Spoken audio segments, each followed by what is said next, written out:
नाजरीन, जो मैं अब आपको खबर देने वाला हूं इसने एक्चुअली हुकूमत को हिला कर रख दिया। ये आप जब वीलॉग सुन रहे हैं तो आज 3 तारीख है, 3 अक्टूबर, और जो मैं बात आपको बता रहा हूं ये 1 अक्टूबर को लेट नाइट, क्योंकि 1 अक्टूबर को ज्यादा लड़ाई हुई थी आजाद कश्मीर में और गोली भी चली थी, बहुत ज्यादा शेलिंग भी हुई थी।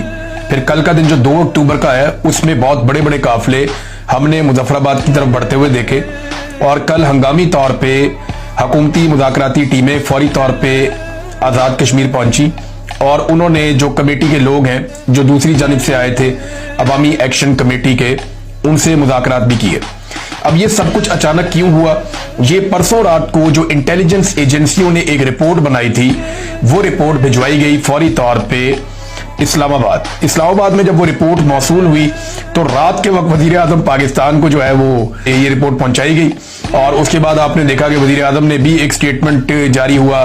फिर आपने देखा वजीर इत्तलात का एक स्टेटमेंट आया कि वजीर आजम ने नोटिस ले लिया है और फलानी चीजें करने के लिए फौरी तौर पर कहा गया है। लोगों से दरखास्त किया कि पुरअमन रहे, पुरअमन एहतजाज सबका हक है और एहतजाज करना आईनी और कानूनी हक है। इस किस्म की बातें उन्होंने करना शुरू कर दी।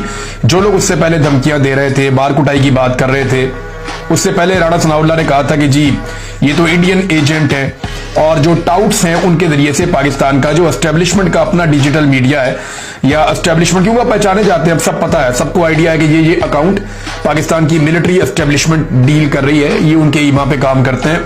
तो उन लोगों ने ये बयानियां फैलाना शुरू कर दिया था, उनमें कोई दानश्वर और कोई सहाफी भी शामिल कर दिए गए थे कि जनाब गद्दारियों के सर्टिफिकेट बांटे।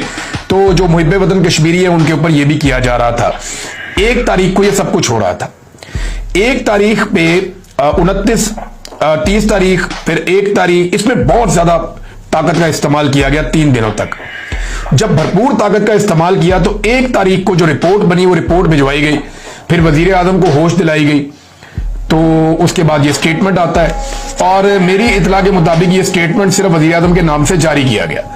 वजीर आजम जो है वो भी इस तरह का स्टेटमेंट इस तरह जारी ना करते, लेकिन हालात इतने खराब हो गए थे कि मिलिट्री एस्टेब्लिशमेंट को यह फैसला करना पड़ा कि अब सियासतदानों को आगे करो। उस रिपोर्ट में ऐसा क्या था, चंद चीजें मुझे पता चली है, मैं आपके सामने रख देता हूं। नंबर 1, उस रिपोर्ट में यह भी बताया गया कि ताकत का इस्तेमाल आजाद कश्मीर में अब तक मुकम्मल नाकाम होता हुआ दिखाई दे रहा। नंबर 2, यह भी बताया गया कि गोलियां चलने के बावजूद, लाशें उठाने के बावजूद, जख्मियों को अस्पताल पहुंचाने के बावजूद कश्मीरियों की तादाद कम होने की बजाय मुख्तलिफ जगहों पे बढ़ती है। तीसरा, उस रिपोर्ट में यह बताया गया कि 1 दिन गुजरने के बाद अगले दिन जुम्मा आ रहा है और जुम्मे वाले दिन आजाद कश्मीर में लोगों की